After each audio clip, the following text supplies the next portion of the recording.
ಜಾತಿ ಗಣತಿ ಮಾಡುವ ಅಧಿಕಾರ ಸಂವಿಧಾನಬದ್ಧವಾಗಿರೋದು ಕೇವಲ ಕೇಂದ್ರ ಸರ್ಕಾರಕ್ಕೆ. ಜನಗಣತಿ ಇರ್ಬೋದು, ಜಾತಿ ಗಣತಿ ಇರ್ಬೋದು.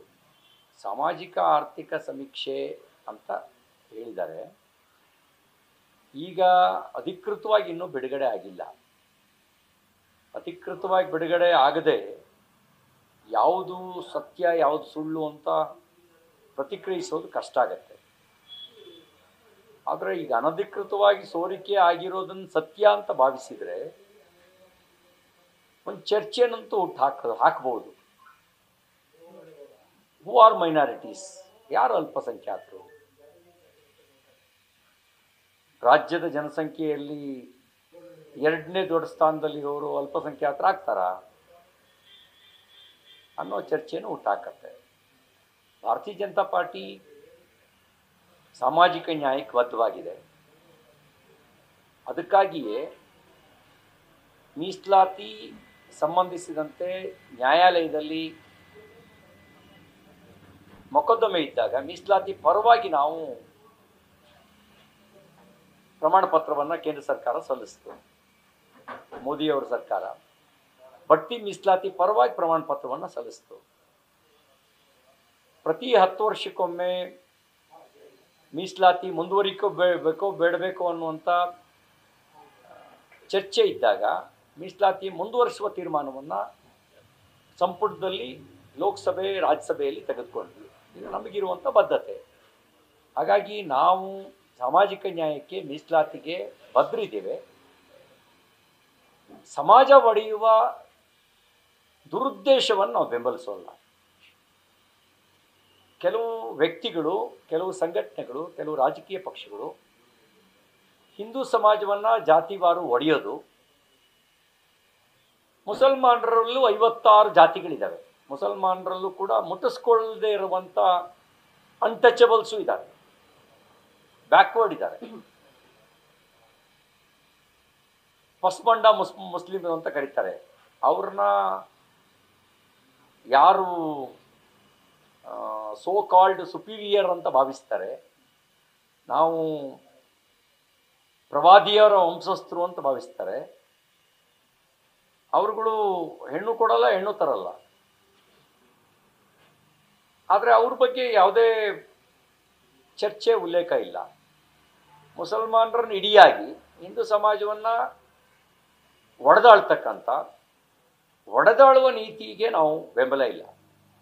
ಸಾಮಾಜಿಕ ನ್ಯಾಯ ಅದು ಭಾರತೀಯ ಜನತಾ ಪಾರ್ಟಿ ಬದ್ಧತೆ, ಅದಕ್ಕೆ ನಾವು ಬದ್ಧವಾಗಿದ್ದೀವಿ.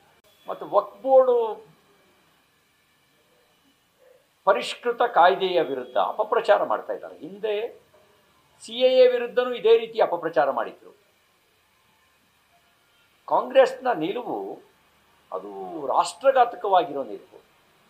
ಈಗ ವಕ್ಫ್ ಬಿಲ್ನಲ್ಲೂ ಅಪಪ್ರಚಾರ ಮಾಡ್ತಾ ಇದ್ದಾರೆ.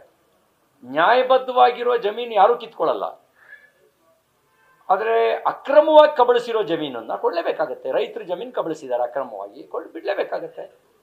ದೇವಸ್ಥಾನದ 1,000 ವರ್ಷಗಳ ದೇವಸ್ಥಾನದ ಜಮೀನನ್ನು ನಮ್ಮದು ಅಂತ ಹೇಳ್ತಾ ಇದ್ದಾರೆ, ಬಿಡಲೇಬೇಕಾಗತ್ತೆ.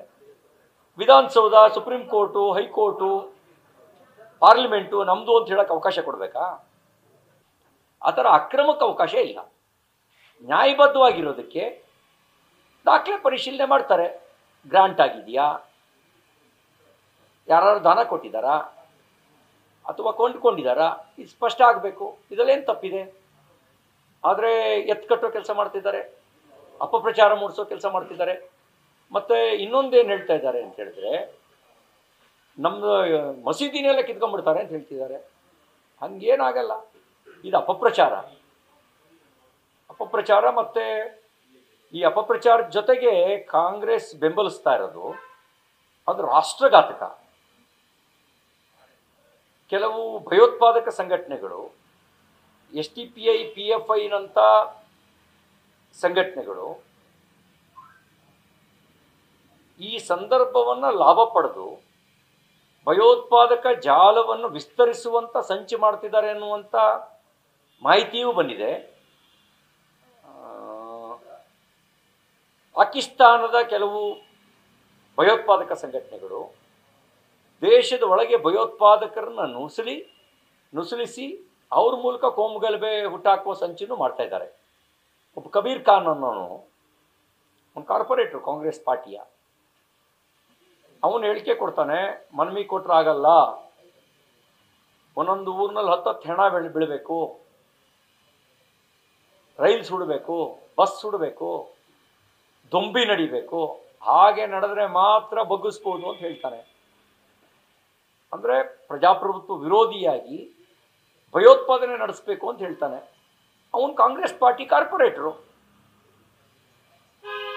ಇವತ್ತಿನವರೆಗೂ ಕಾಂಗ್ರೆಸ್ ಪಾರ್ಟಿ ಅವನನ್ನು ಪಕ್ಷದಿಂದ ಕಿತ್ತಾಕಲಿಲ್ಲ.